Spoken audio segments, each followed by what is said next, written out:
Welcome, one and all, to the 47th episode of the NFL Draft Breakdown Podcast. I'm your host, Seth Cox. With me tonight, my co-host, Justin Higdon. And tonight, Justin, we're joined by BR1000 scout and cornerback aficionado, Ian Wharton. Ian, how's it going, man? Hey, man. Things are going really well. Starting the fourth week of the season for NFL, and obviously we're almost at the midway point of college football, which makes it fun as we hit the conference matchups. So I'm living life and loving it, man. I love this time of year. Justin, we are, week 5 of the college football season, and we are now at week 4 of the NFL football season. The hot takes are flying. Everything's in full force. What do you make of the first 5 weeks of the college football season? Well, we haven't seen. We saw week 2 was a week that was very devoid of meaningful matchups, but we still got some good takes out of that week. And then week 3, we saw Ohio State beat Oklahoma, so we started to get an idea of who the power players are.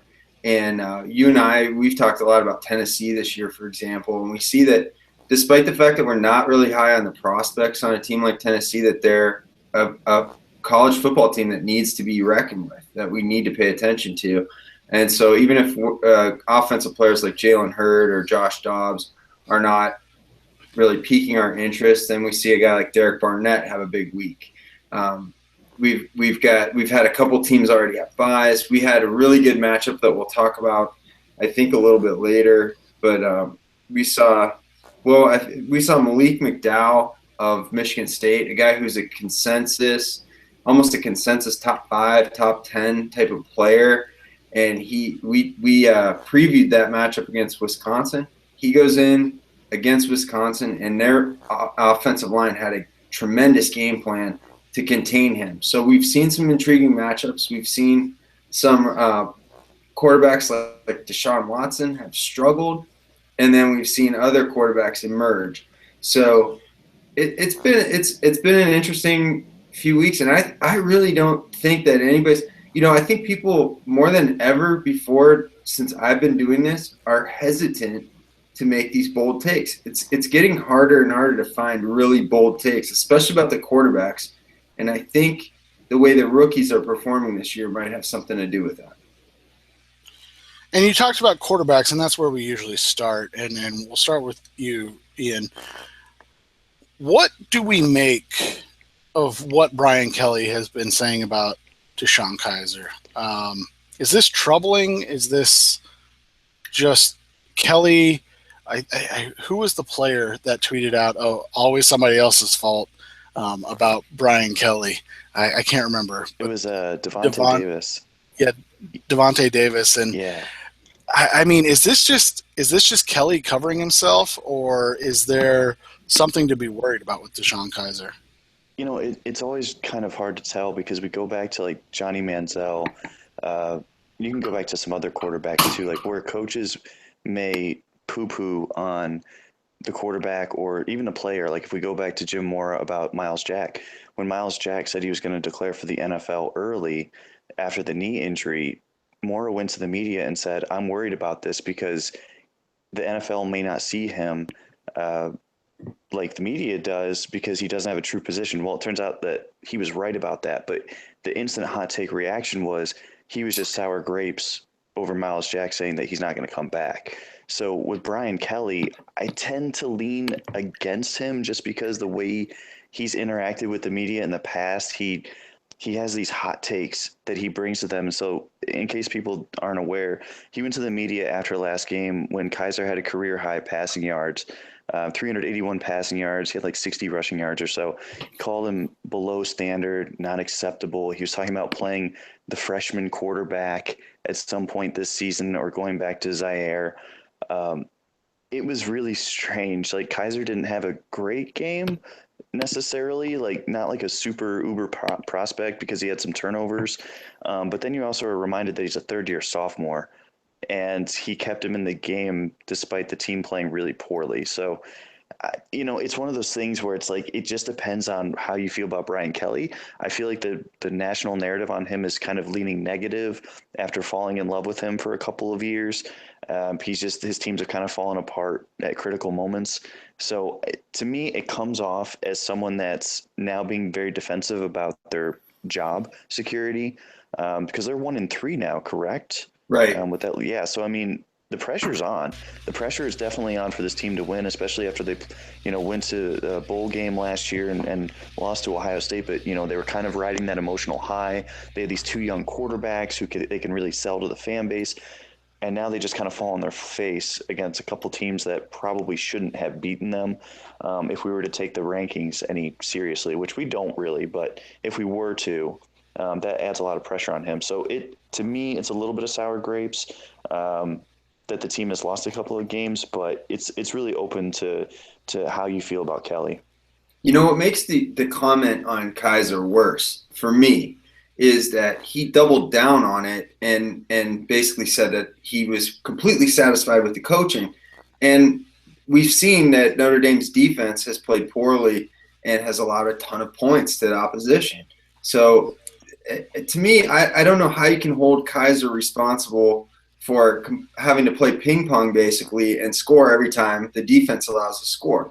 But that being said, I think that unacceptable when referring to Kaiser's play is way too strong. But DeShone Kizer has struggled some with his accuracy, and some of the plays that he really I loved some of the throws that he's made, especially in the Texas game. And he's really followed up with that with some strong throws in the other games. He's obviously got a ton of physical ability. He's got the arm. He's got athleticism, and he's a big kid. If Brian Kelly's kind of subtly, or he's not subtly saying anything, but if he's kind of hinting that Kaiser's not ready for prime time, similar to what Jim Mora said with Miles Jack, then he might be right. Maybe Kaiser would benefit from another year of college where he can clean up some of that stuff. But for my money, Kaiser has been their best player, and he's the guy keeping them in games when their defense is very porous. I thought that the comments were I thought that I won't say his comments were unacceptable, but I thought they were in poor taste, and I think that he needs to do some examination of the other aspects of their team. I think Kaiser, all in all, has played pretty well. Is he the potential number one overall pick like he's been billed? I'm not sure about that yet. And I think that we need to let that marinate for several more games. But because a 1-3 start isn't good, but you can't pin that all on the quarterback. And I thought that was just in poor taste. What got me in addition to that is we know, especially nowadays with this generation, and I mean, I'm part of this generation. I'm not necessarily in high school anymore, but I'm still in a similar age group to the people coming out of high school. Like, I'm not that far removed from them, especially if you compare this to like Urban Meyer or Nick Saban. They don't make comments like this publicly. This doesn't resonate with recruits and families nowadays. It's not so much about the team. I'm not trying to say this negatively, but the focus is different nowadays with these young players. Like, I don't see how this helps retain players or recruit players. Like, this just seems like someone that just took it way over the line to kind of cover his own self for the poor start. And like I said, it's not like Kaiser's been perfect, but you have to remember, like you said, he's only a third-year sophomore. So there's a lot of room there to grow, and you expect some growing pains as he has his first full season to really grasp this team. What's interesting, too, and I think is a positive for Kaiser, is he accepted responsibility for this start, even though he's not all to blame. And then he also kind of followed that up with saying, like, he's kind of been playing too tight, and he's going to put the fun back into his game. So I thought that Kaiser, the player, handled this with a maturity that probably belies a third-year sophomore. But he's got to put it all together. And I think that Notre Dame has some games coming up where he can get healthy. with his accuracy, with his stats, and kind of regain some of the ground that he might have lost over the last couple of games. But I think if you look at him as a prospect and what rookies are doing in the NFL right now, I don't really think there's that much of the shine off this guy as a prospect. Maybe as a college quarterback, maybe his coach isn't happy with him, but he still looks like a really good prospect to me. Another prospect that's been piquing your interest, Justin, and so maybe he needs to be talked about a little bit, is Mitch Trubisky. Is that how we pronounce it? It's Trubisky. Yeah, so he can't be a quality NFL quarterback because his name's hard to pronounce, but he could be an intriguing late-round prospect. No, I was kidding. Talk about Trubisky a little bit. So Trubisky, well, the name thing, I would tend to agree with you, but then we have a Wentz who's succeeding right now, and then we have we can go back a ways to a Roethlisberger. So there is room in the NFL for some names that aren't necessarily cool rolling off the tongue. But Mitch Trubisky, he did not play that well, or at least statistically didn't play very well against Georgia in their opening week loss. But since then, North Carolina, he has completed 80% of his passes in 3 games, and they are throwing the ball a lot. He's got over 1,100 yards in those games. The last 2 games, over 400 each. And he's also got 10 touchdowns and no interceptions. So if you follow me on Twitter, at AFC2NFC, I find a couple of throws from Trubisky yesterday to kind of demonstrate that it's not just bunny shots that he's taking. He's actually taking shots down the field. He's got a good receiver in Ryan Switzer, who I think is an NFL player. And what impressed me about Trubisky was his feel for pressure. He definitely has enough arm strength. And late in the game, they're down against Pitt, which is not a good defense. Don't get me wrong. But they're down against Pitt. He's got to engineer a drive. They go 17 plays, 63 yards. So it was a little bit clunky. But in the process, 3 times he's got 4th and 6 or longer, and he converts all of those passes. And he ends up throwing a touchdown pass to win the game with a couple seconds left. I thought he showed a lot of toughness. He's a good athlete, good arm. And redshirt junior, he was behind their quarterback Marquise Williams last year. And to me, he looks like the definitive better prospect of the two. And I think that sometimes coaching staffs will defer to seniors. And in college, there's a different dynamic because teammates will support the senior quarterback. But now that Trubisky has the reins of that offense, he looks like a really good player. And of all the quarterbacks I've watched this year, it's really, Kaiser and Trubisky that have kind of piqued my interest in terms of their performances, where some of the other guys have kind of disappointed me.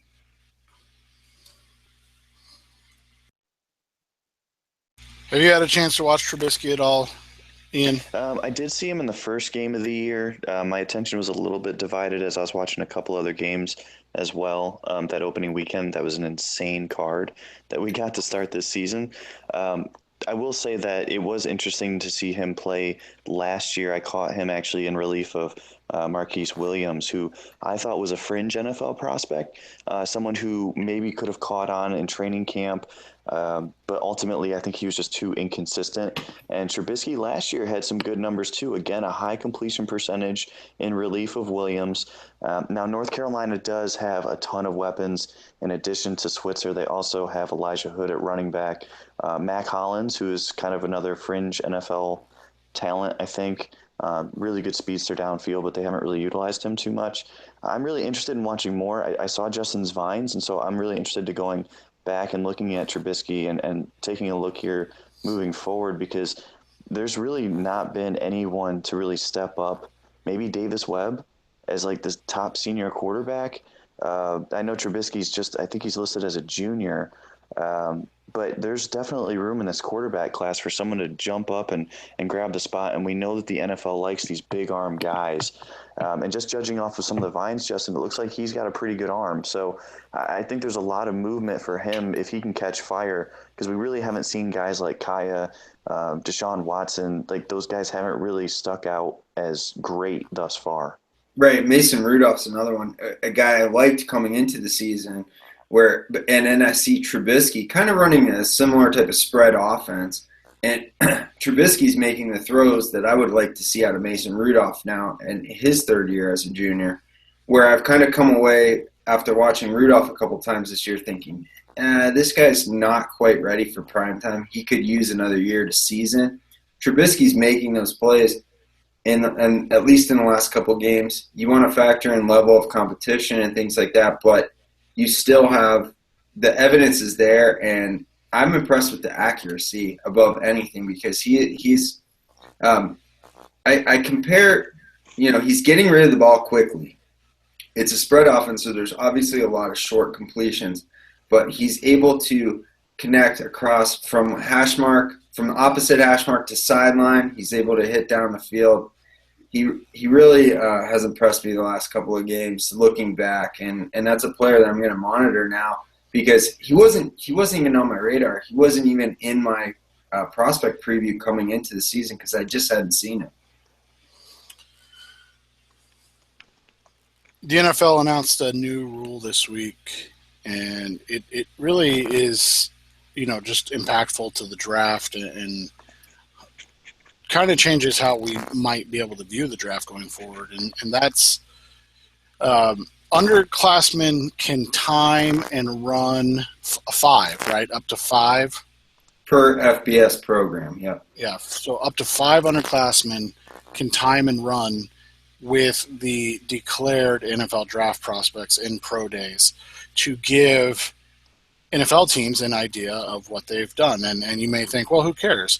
But if you look back, Jalen Smith, Miles Jack, those guys would have cared. Todd Gurley, obviously, the year before that.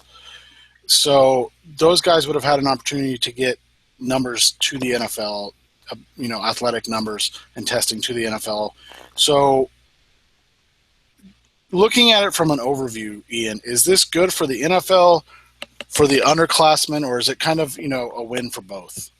Yeah, I love this. I really was surprised to see this news come out so suddenly. Like, we really hadn't heard much, I don't think, about this. Not only can they do 5, but they can also petition for more if they feel like they've got a legitimate claim to having more prospects. So immediately that jumps to mind, like Alabama, Ohio State, USC, if they can kind of get some of their mojo back here in the next couple of years. If Chip Kelly ever goes there, maybe. But but no, I mean, I think this is great. This is great for prospects because the more information teams can have early on them, they seem to enter, NFL teams sort of enter the season aware of underclassmen, but they don't seem fully attentive on them. So if they can start getting athleticism numbers early, we can see their big boards already shaped before the season starts, at least with a general rough cut, because as we know, teams will start breaking down that list of 1,000 players or whatever it is as soon as they start getting some of that information throughout the season. If they can have that board already trimmed based on their specifications and what they require for their system already entering the season, I think that we're going to see more quality takes leaked out of scouts and sources, and we're going to start seeing more of a focused look at guys. At least that's the hope from like the media end, and also from the spectator end. We can get more of an informed look from a team perspective. Again, that's going to be beneficial to them because they're going to get those athleticism numbers, those interviews, and that access. From a player perspective, absolutely, I don't think they have much to lose here unless if they're not what we think they are already. So unless if they're going to be a disappointing athlete, or they're just like I guess like a lower character or immature person, then I guess it would be a negative for them. But it's a good opportunity to for the team to kind of highlight them early, and then they can kind of see what they need to work on as a sophomore or junior, and kind of hopefully elevate their game with a little bit more clarity to what the NFL wants to see. So I really like it. It's going to help us with a watch board early. Hopefully we start to actually get some of this stuff leaked out early, like testing results. It'd be great to have justices like force players kind of filter through maybe even before the season starts with some of these freak combine players. Like, can you imagine right now if we had Myles Garrett's pro day numbers from last year? I feel like the hype machine on him would be even higher, which is crazy to say because he's arguably one of the best players we've seen in the last 5 years. But like that would be really fun stuff for us to have. Guys like Dwayne Smoot, again, it's just going to take those guys to possibly the next level as prospects to have that information early. So I'm really interested to see what information the public gets from that and whether the NFL can find a way to make that advantageous for their processes as well. Yeah, I'm with you, Ian. I think that this is a really good thing because what it does, I'm a fan of more information, right? And this gives us more information on guys who are thinking about declaring going forward. So we'll talk about some examples here in a minute, but you brought up Myles Garrett. If we would have seen Myles Garrett test, then, or like a Leonard Fournette or someone like that, then we would have kind of a better idea where they stand, what they need to improve on. And you alluded to it, but these guys also get an opportunity to interview just as if they were declaring for the current draft. So it opens up doors for scouting. It gives these players better information so that they can make a more informed decision as to whether they want to declare early or whether they're going to continue on with their college eligibility. So I think it's good I think it does potentially benefit the players, and then it also benefits the league because they have more information. And it also, I think, benefits the league in that you're including a greater number of players. As you said, up to 5 players per FBS program. There's 134, I think, FBS programs at this point. And then maybe 8 or 10 from an Ohio State or an Alabama. So you're increasing the pool of players, and that means probably that you're going to have to hire more scouts. So you're creating jobs and you're giving more information. I am a fan of both of those ideas. So I like this rule. There is one potential drawback that I could think of, and that is if a player gets such a positive review at his pro day, could he then turn around and decide that he doesn't need to play that following season and try and preserve himself for injury? Not a drawback for the player necessarily, but maybe a drawback for the college football program that's nominating him. So that's the one kind of hitch I can see in this. But I think for the most part that players want to play and don't want to sit out. So I don't foresee that happening really. The guys who get me are the folks that say so-and-so should sit out. I don't really understand that logic. Like, do we really think the NFL is going to look at that as a positive?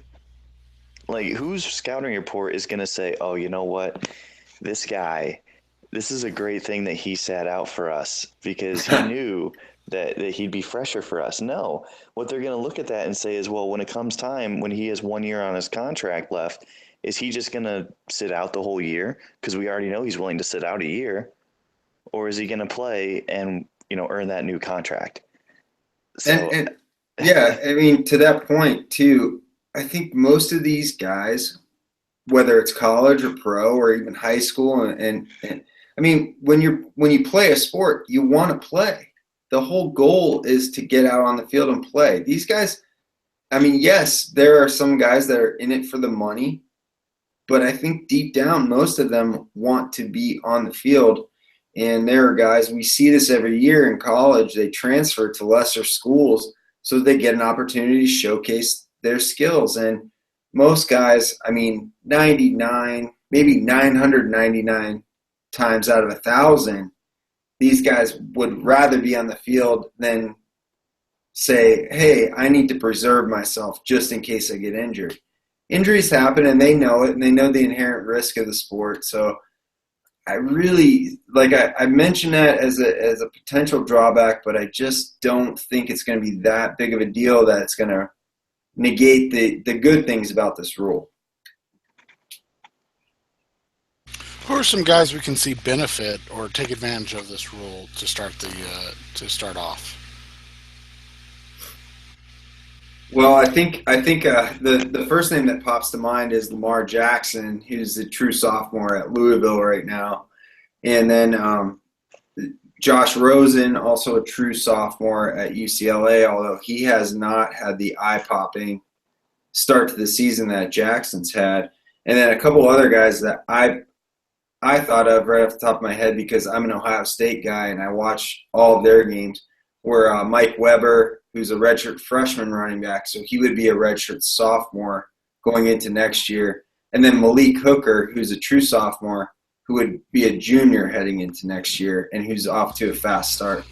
Those are four guys that I came up with. I'm sure that our listeners, if anybody wants to tweet us or email us, please do with other potential names. But those are the first four names that popped in my mind. Ian, did you think of any others? Real quick, by the way, I see that CBS has Malik Hooker as a redshirt sophomore. I think he could be a top, first-round pick this year. That kind of sounds crazy, but maybe we'll get into him another time. But I think Hooker is, fantastic. The guy that came to mind to me was Arden Key, the LSU defensive end. He's thin, but, man, he really pops off the screen. Whenever you watch him, I think that the feedback on him would be really valuable for him to develop into that super prospect that I think he has the potential to become. But at 230 pounds, it's one of those situations where he can't just be an edge safety. Yes, a throwback to a previous hot take. But yeah, no, I definitely guys like that class of 2019. We've already seen a bunch of these young guys start kind of flashing here and there. CBS also has Lamar Jackson as the number one QB over Josh Rosen. So interesting tidbit there. Yeah, to see that already working in motion. So, but yeah, no, I think it's going to be fascinating to see the positive effects, if there are positive effects. I imagine that there will be. How quickly we can get a hold of that information and how teams are utilizing that. And Ian, you are 100% correct. Malik Hooker is in fact a redshirt sophomore. So my mistake. He was a recruiting class of 2014. So he is, in fact, draft eligible and off to a blazing hot start for Ohio State. So that is a guy that we need to put on our watch list from here on out. Yeah, he's a fantastic player. Already, that's scary how quickly these dudes are hitting the field. They go from Von Bell to Malik Hooker, and Von Bell was second too. Right, and Von Bell was a second-round pick, right? Or was he a second or third? Yeah, I think second, yeah. Yeah, and then they go to Hooker, he looks like a much better athlete. Although I was a big Von Bell guy, but Hooker just looks like on another level of athlete. It's pretty crazy the way they've reloaded.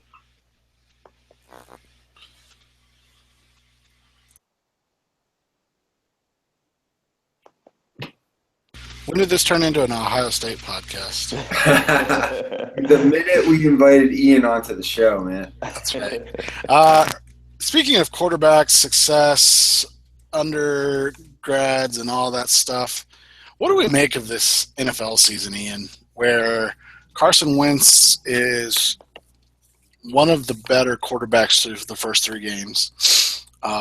Dak Prescott has looked extremely good. Again, probably one of the top 10 quarterbacks in the NFL through the first three games. We even saw Trevon Boykin come in and play okay. Was this quarterback class undersold, or is this just all these guys getting to the right places with the right minds that understand how to utilize young quarterbacks? Yeah, I think it's a mixture of a couple different things. So I wasn't overly high on Carson Wentz. I thought I had him as like a day two type talent. So for me personally, a day two talent to me is a guy with starter upside, may have major flaws that could hold him back from being a long-term solution, like an above-average starter per se. And Wentz was a guy that when I looked at him in college, I said, and same for Dak Prescott. I actually had those guys very similarly graded as guys that I thought were probably average starters if they hit their peak in the NFL. And that was looking several years down the line. So my evaluation was off there. I think already I can say my projection of time was off. But as far as how we evaluated things, I think that it's hard when we're doing all of the pre-draft evaluation without the complete picture. So once Wentz goes to Philadelphia, and I had seen some other folks even hint at this, I didn't necessarily change my mind on Wentz, but I did understand and say, well, he went to John DeFilippo, he went to Frank Reich, he went to Doug Peterson. These are three guys with a tremendous track record working with quarterbacks. If anyone's going to maximize this individual, it should be there. And we saw it with Boykin. Seattle has had a lot of success with building their offense with a guy who thrives making plays outside of the pocket. Trevon Boykin, that's what he did at TCU. Dak Prescott, they're giving him a little bit on his plate every single week, and he's doing a great job getting that information and applying it on the field. And he's also made some major mechanical adjustments as well as Wentz has already. So part of it is we don't have the complete picture, and we don't always do the post-draft analysis like maybe we probably should and follow up on that situation.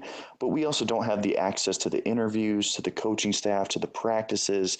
We don't see that stuff. So a lot of what we do with Draft Breakdown, we do a very good job, I think, with the information available to us. But it's basically a film grade, and it's trying to project that talent to an ideal situation in the NFL, but we don't always have that ideal situation in mind because it may not be feasible.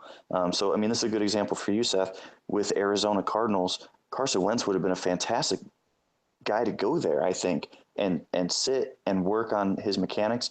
He obviously didn't have that opportunity. Instead, he goes to Philadelphia, and it's proven to be maybe even a better fit than what we had thought. So it's one of those things where maybe we underestimated Wentz as a prospect, maybe oversold his deficiencies, and maybe undersold the situation he was going to go to in Philadelphia. So I think it's a perfect storm because most years with these quarterbacks, and maybe it's just one of those years that it's just unexplainable, and we just did a poor job of evaluating and projecting, because most years I feel like we do a pretty good job of recognizing flaws and situations and the reality of how hard it is to overcome these deficiencies. And then maybe again too, maybe the NFL has just gotten to that point where it's easier to get into that mediocre stage where it seems like 25 NFL quarterbacks are in that spot every single week, and there's only a handful that actually excel on a weekly basis. So I think there's a lot of factors at play as teams in the NFL have started to kind of adjust their passing games. It seems like it is a little bit easier for most young quarterbacks to step in and have some sort of success right away. I don't necessarily think that's a talent increase at quarterback. I think that could be an enhancement in coaching, where coaching is just improving to build their scheme around and to get away with mediocre QB play. Maybe y'all didn't see Carson Wentz coming, but I'm just Now, I don't want to get too much into Wentz because I don't want to spoil the hot take that I have lined up. But I agree with a lot of what Ian's saying. I think that we've seen – see, I'm kind of torn between – I already know that I have – and I'll get into this a little bit more later, but I already know that there's something I need to re-examine about my Wentz takes. But I also am aware that guys like Brissett and Cody Kessler and Boykin are performing well in the situations that they've been put in early on too. So I think, and again, I don't want to spoil the entire hot take segment, but I think this, it's it's an interesting start to the rookie year, and I think that it's very encouraging in a lot of ways because, and I tweeted about this the other day, we're seeing all these guys perform well as rookies, and I would love to see more NFL teams, more NFL coaches take the handcuffs off, play to these guys' strengths, and develop an entire new set of, even if it's just backup quarterbacks, so that we can rid ourselves of having to trudge through the Hoyers and the Matt Castles, et cetera, that we have to year in and year out. So I think we've got these encouraging rookies. We've also got some other guys who we haven't seen yet, and we've got some other players like for example, like a Tom Savage who looked good in the preseason as Brock Osweiler's backup. And he was a player that I think a lot of people poo-pooed as a prospect. I actually liked him where he went, which is, I think, 4th round. But, that could end up being a sound investment. So if we're seeing these coaches, we've maligned these coaches for not developing quarterbacks in the past and for leaning on mediocre veterans. And maybe we're seeing a shift. And that is my hope. I would like to be wrong about my evaluations if that meant that we're seeing a shift in terms of quarterback development in this league and how they're utilizing young quarterbacks. Yeah, and I think it's been a good, like you said, I think it's good to see that teams are understanding that they have to kind of build around their quarterback as opposed to try to make this quarterback fit into the system. Unfortunately, coaches are creatures of habit a lot of times and don't want to adjust to what the skill set they have. So if you adjust to the player, though, you get more out of your investment of the draft pick.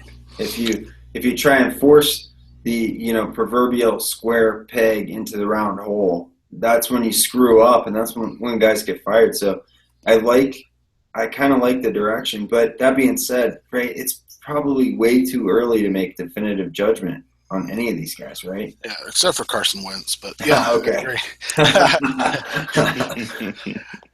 Week 5 of the college football season has some intriguing matchups. And then we have this game too. Notre Dame at Syracuse.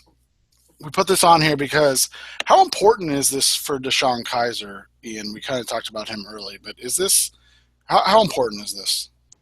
I think it's important in terms of keeping Brian Kelly from yanking him and sending Draft Twitter into a frenzy. But Draft Twitter frenzy is one of my favorite frenzies. That's true. It is a good time. It's hard to resist. But, as far as his draft stock, if we're going to look at it from a draft stock perspective, you just always want positive outings from a player. But I think I'm with Justin here. I'm a big fan of Kaiser, like the raw talent and tools that he's got. It's hard, though, to justify taking a third-year sophomore unless if it's Jameis Winston. There's just so much that he hasn't experienced yet that will naturally come during 2 or 3 years of starting, and that's like having the job without looking over his shoulder.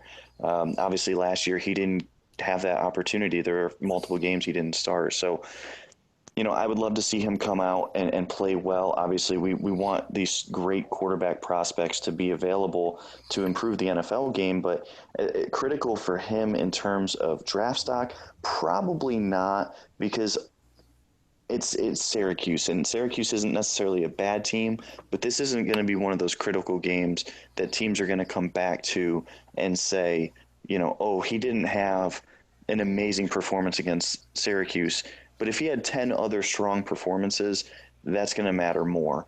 But what is important is that he doesn't get benched. And that's just a Brian Kelly thing. So whatever Brian Kelly's looking for, he needs to deliver just so he can hold on to the job. I think as far as his prospects go, ideally he'd go back for another season. But, if someone tells you that you're going to be a top 10 pick in the draft, you should go. It just is what it is. So as far as how critical, I'm going to say not very critical on the scale of grand scheme of things. But if he has 3 or 4 turnovers, it could prove to be quite costly in the next year or so, as if Kelly's really dead set on keeping the quarterback position as the scapegoat. Yeah, Kaiser is a perfect example of a guy who could have benefited from the new rule, right? He could have been evaluated at Notre Dame's Pro Day this past year and going into this season and to see how interested NFL teams were. But the reason I put this game down on this list is just because I think this is a game where Kaiser can kind of get healthy, get that confidence back, and put up some numbers and solidify his hold on that starting job, because he's a better college player and a better pro prospect than Zaire, and I would hate to see this guy get benched. Is he ready for prime time? I'm not ready to make that judgment, but from a tool standpoint, from a physical standpoint, he's a better prospect, and I want to see him thrive because of that. So I would like to see him have a great game just to hold on to that job, really put some space between he and his competitor, and continue to be the starter throughout the year, because I think he needs that experience.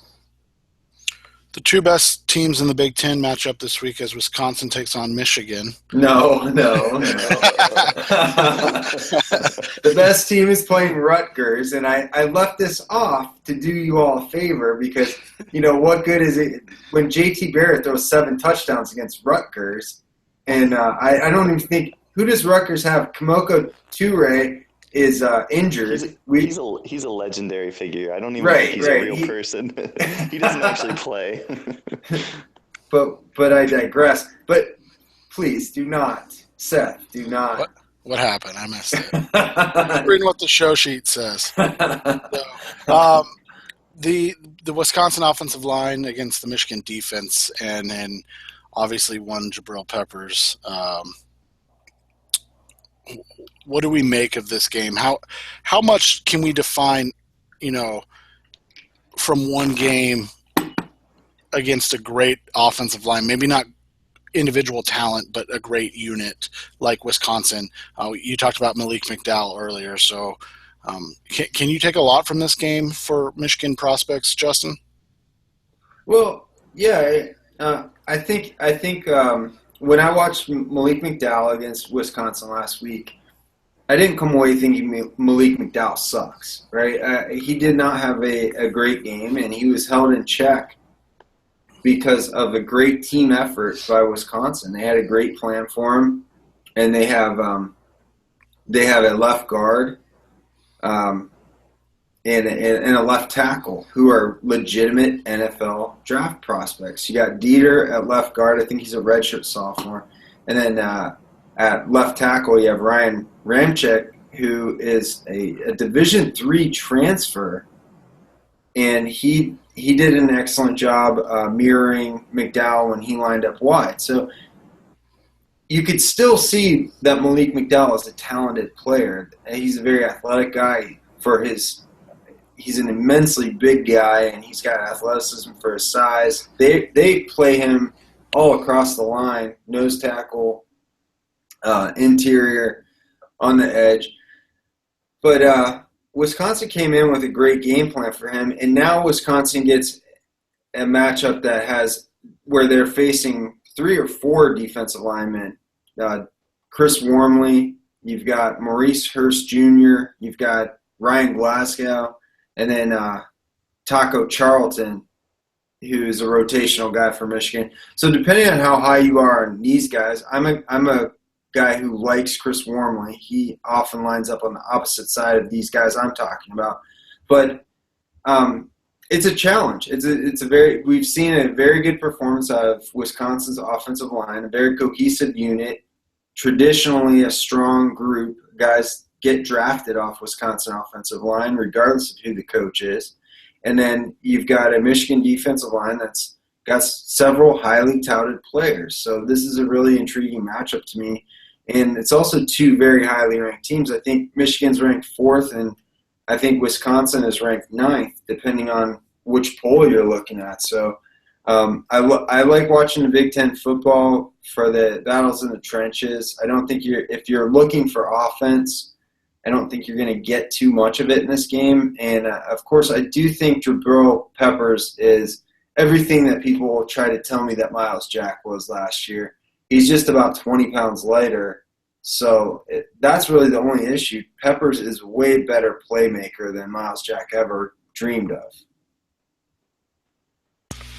Yeah, Miles Jack is good at football. Just not NFL football. As soon as he gets on the field, we'll let you know. We go to the well a lot. Sorry, guys, but I mean, last game, biggest game, maybe the best quarterback prospect of this year against the best quarterback prospect of next year. Louisville at Clemson. And what do you make of this game, Ian? Like, is this all about Lamar Jackson versus Deshaun Watson? Unfortunately, I think it is. At least from like a scouting perspective, it is. I mean, there's certainly some other prospects. Mike Williams, we need to see how well he can perform. There's some defensive prospects, but really what this boils down to is, to me, it's just Deshaun Watson. Like, this game is all about Deshaun Watson for me. He struggled this year.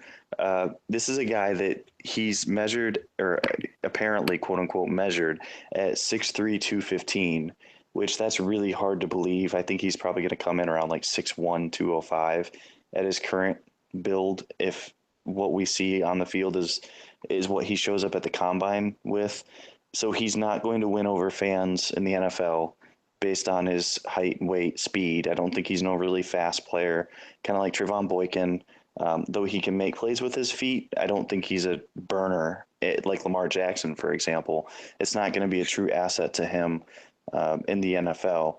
So he's not going to be like a physical freak. He's got to win with his mind. He's got to win with mechanics and be a very accurate player. And we've seen similar players to that go high in the draft the last couple of years. Marcus Mariota, Jared Goff, I think, are two guys that you would naturally gravitate towards because they're kind of fresh in our minds.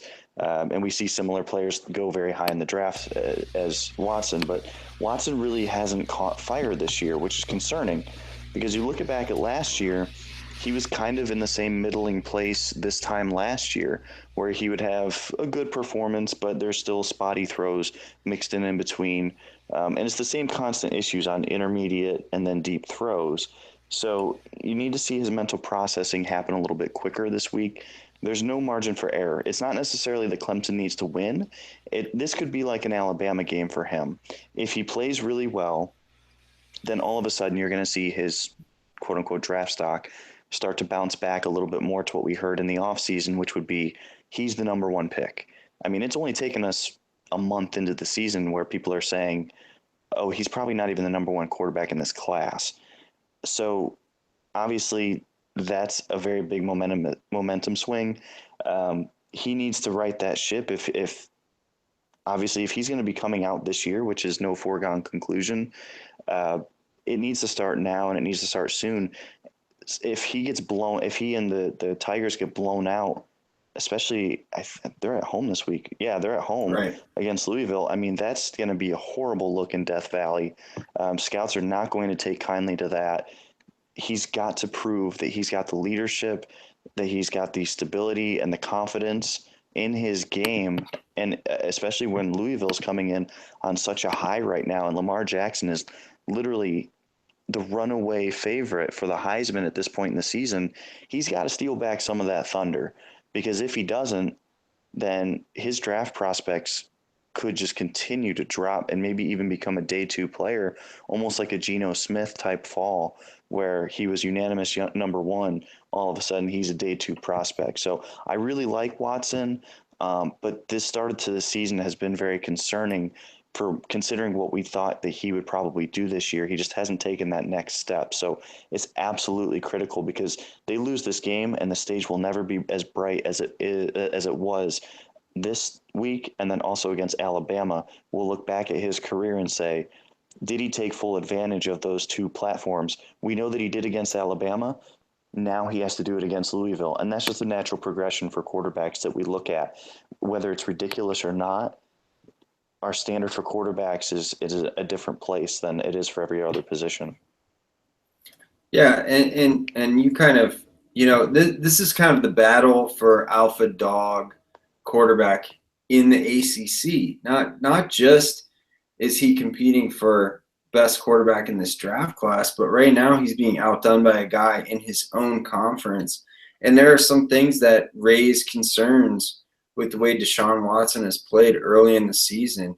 Only 52% completion percentage on third downs. He's only converting 34% of his third down pass attempts for first downs.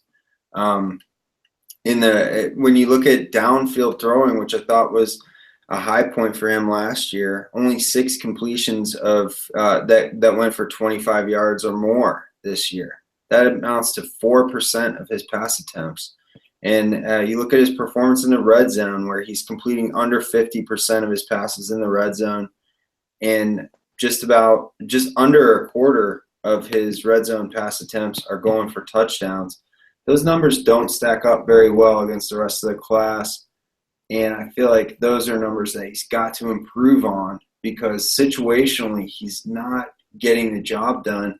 Now, we saw in the opening week where he kind of struggled throughout the first 3 quarters and then came on strong and was pretty clutch down toward the end of the game. He's going to have to start to be clutch throughout entire games and kind of rebuild that goodwill that he had heading into this year, because I think he's a very good player and I think he's got a lot of ability, but I think Clemson, their whole program is kind of in a lull right now, even though they didn't win the national championship. It's almost similar to what we saw out of Ohio State early on last season, except in this case, Watson is at least not embroiled in some kind of quarterback controversy as we saw with the Ohio State Passers. But there are situational things that he's got to improve on.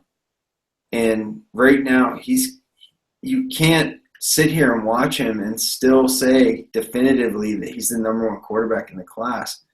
He is faltering, and this is a chance for him in prime time against a very highly ranked opponent to get healthy and to rebuild some of that goodwill.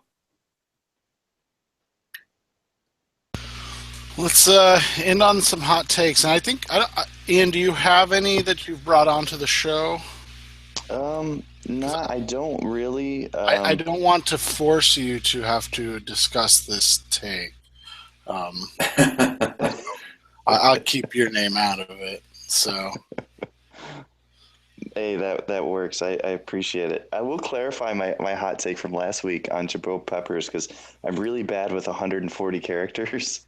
So I do really like Jabril Peppers. Last week, my hot take was in a tweet form using a GIF from a game where he kind of got caught in coverage, was a little bit slow in reaction time, didn't end up catching up to a Colorado receiver in the slot that went for a touchdown.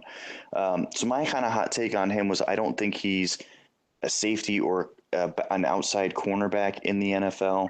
Do just kind of want to clarify, I don't think he's a deep safety. I think he's going to be kind of like a Rashad Jones type of safety in the NFL. I do really like Jabril Peppers' game. I'm really excited to see him in the Big Ten. I think that's what would really lock me in as sold on him. Last year, I was a little bit underwhelmed with what he did against the Big Ten. And maybe that's just overvaluing the big games, which is very possible, especially against Ohio State. That really sticks out in my mind. To me, that's a game that you have to step up for. I think he will this year. He looks a lot better, even more just finishing this season. He looks extremely good. I don't even think he's missed a tackle this year. So I think he's a force to reckon with in the box, and from like that nickel cornerback, strong safety in the box, weak side linebacker. You can do whatever you want to kind of categorize him, as long as you're keeping him out of coverage consistently, and especially if he's going to be in deep safety type of coverage.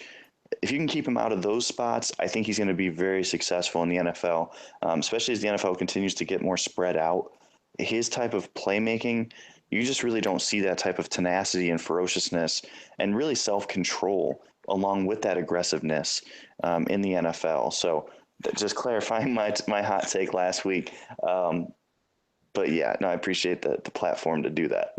Yeah, and I agree with you too. He wasn't. I didn't consider him a first round type of guy based on what I saw last year. But Michigan, with their new defensive coordinator, has figured out where he excels, and they put him in position to make those plays. And if pro teams are paying attention, that's how you have to utilize him at the next level. And we talked about Miles Jack, and Jacksonville's kind of farting around with how they're going to use Miles Jack. And maybe it's because he didn't actually show that he could excel in any one role the way that Peppers has. I think Peppers has proven that when you play him up in that box near the line of scrimmage, he's got good instincts, he's got good closing speed, plays in front of him, he can blitz, he can cover the flats, and he can wrap up tackle. And, of course, he's an outstanding return man. So I really think that if you're looking at, I've seen people compare him to Deion Buchanan, and I think Buchanan was more of a ball hawk as a defensive back in college, made more plays on the ball. It could have to do with conference affiliation with who he faced, but like you said, Peppers isn't going to be a guy that you want covering down the field. I've illustrated that in some of my writing about him, but when you're talking about plays in front of him and playing in the box and running and covering and making plays in the return game, I think he's an outstanding player.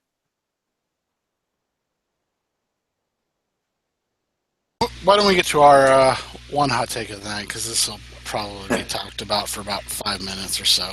Yeah. Okay, so we mentioned the BR1000. Ian Kenyon is the editor over there at Bleacher Report, and at Ian Kenyon NFL. And Ian tweeted earlier this week, it was actually Sunday, he said, Wentz evaluations by #DraftTwitter weren't wrong. He's just a different player. Credit Wentz and coaches. He was always boom bust. He boomed. This is, this is quite a take. I love it because it opens up a ton of discussion. Because, frankly, this seems like a crazy hot take on the surface, but really, I don't think he's totally wrong or off base with this. And I'll tell you why. I think you do have to credit Wentz and the coaches. I think the coaches have put him in an outstanding position to succeed. We've seen Scott Kazmar of Football Outsiders has kind of gone overboard talking about how Wentz has completed a ton of short passes. He had 23 completions last week, and of those 23, 15 of those came either behind the line of scrimmage, at the line of scrimmage, or within 5 yards of the line of scrimmage. But I don't think we can do Wentz a disservice and take out what he's done. I don't think he's a different player. I think he's a player who has some things to work on. Footwork, feel for pressure, getting rid of the ball quickly. And what we're seeing in the early going is that he's doing all these things. He's actually getting it done. Are the coaches setting him up so that he can accomplish that? Sure, but if Carson Wentz continues to play the way he's playing and stay ahead of defensive coordinators, because right now they're running, 20, 25 different plays. If he can stay ahead and learn more plays before the defensive coordinators catch up with the ones that he knows, then I think he's going to be a good player. And I may have underestimated, I may have weighed too much in terms of level of competition, or I may have thought that he was slower processing things than he really was. Maybe he just knew that he had time. It's something that I have to assess. But to say that draft Twitter evaluations weren't wrong, I think that, I think, A, it's a little early to say that one way or the other, but B, they are looking wrong because, as I said, if my evaluation was that he's going to struggle with a leap in competition, or if he's going to struggle with processing time. That's not necessarily looking true, and I have to go back and figure out where I went wrong with this. I think that whenever you say that evaluations by Draft Twitter weren't wrong when a player is actually excelling in areas where they said he wouldn't excel, I think that becomes a hot take. And the issue becomes that your draft evaluation is part of the process. And we do the Why Your Scouting Sucks to go over that. That's the entire point of the series. But when your draft evaluation and then your evaluation of him as a player in the preseason are the exact same, you can't go back and say that your evaluation was wrong and he just improved, because you literally just said 3 weeks ago that everything you said in your evaluation is showing up on the film in the preseason. Direct tweet, stare down receivers, no eye manipulation or progression whatsoever. Another one was my whole list just went away. But here's what the issue is. And I'm fine with that. Like, you can get things wrong, you can be wrong, you can, take L's, whatever you want to say. But like, if you go to bat then in the preseason, using your evaluation to explain why what you're seeing in the preseason is exactly what you saw in the evaluation, it ends up being that you were wrong, right? Like, you can't say, well, we weren't wrong. So if we could say we weren't wrong, yeah. like in this case, if we could say something like that, then what's stopping us from that's just the universal excuse. Like, right. You can, and I'll go back to Myles Jack as an example, right? There's a lot of people who had Myles Jack as a top 5 pick, top 10 pick. And 3 games into the season, this guy's not seeing the field for an 0-3 team. And almost all the blame is going directly to the coaching staff. Like, what are the Jags doing? Of course, the Jaguars aren't playing Myles Jack. They're dumb. Well, maybe he's just not that as good as you thought he was. We saw this with Arthur Brown. This was an example that we used to talk about Myles Jack early on, very, very early on in the Myles Jack process. Here's an undersized linebacker that's being praised for his coverage ability. Maybe people are overrating coverage ability for a linebacker, for a small linebacker. Maybe that's what's going on. Maybe it's just not LOL Jags. If he, why isn't he getting playing time for a Jaguars team where the coaching staff actually needs wins or they're going to get fired? That makes no sense that they would just be not playing them. And I say this because I've made this criticism about Mike Pettin in the past when he was in Cleveland. And I said, why isn't he playing Justin Gilbert? Maybe he is just holding a grudge against this player. Well, maybe Justin Gilbert just wasn't very good. And we saw him be traded for a 6th-round pick, and still he's not getting playing time in Pittsburgh. So sometimes you just have to chalk it up to you were wrong about a guy. And I'm comfortable if I was wrong about Wentz, if he ends up continuing to play the way he's playing now and kind of just crapping on all the criticisms, then I'll have to just take the loss on this. But at least I will have the Myles Jack takes to balance out my universe. And there's definitely, sorry to interrupt, but there's definitely different levels there too. So, I mean, there's one thing of saying, okay, well, we evaled what Wentz was in college. Maybe we got the projection wrong of how he can improve and the likelihood that he will improve. To me, that's what stands out already that was wrong in my evaluation. I feel pretty confident that I evaluated Wentz what he was at North Dakota State pretty accurately, but I think I underestimated his ability to improve and certainly underestimated how quickly he could do it. It's okay to be wrong, at least, even though I don't want to crown him already. And I do think that Scott Kazmir had some really good, numbers to put out there. And I know he was sort of facetiously putting those numbers out there just to say, I don't hate the guy, but these are just some of the numbers. Like he was kind of doing it to counteract all of the Wentz love. Where it's weird because right now on social media, if you say anything at all negative about Wentz, people flock to your mentions and they are brutal about it. I think he was trying to just counteract that a little bit, but going back to it, it's like I may not be able to say, was I totally wrong on his evaluation? Maybe not yet. It's only been a couple games. I want to see more, but I was certainly wrong about the time frame that it would take him to reach this level. I thought it would take him 2 or 3 years. He's already done it in a preseason that he didn't even play 2 or 3 games of. So I was wrong. I was clearly wrong on that. I see what Ian was saying about, I got his overall point. I don't buy the full take. I think it's okay to say I at least missed this much of my evaluation. Maybe I missed the full evaluation. I'm not willing to say that I did because I don't know yet. I need a little bit more information. I need a year, maybe a year or two's worth of information because Blake Bortles is another guy that we can look back on too. All of a sudden now, he looked like he improved last year. Well, his mechanics have regressed. So now did I get him right or did I get him wrong? I'm confused.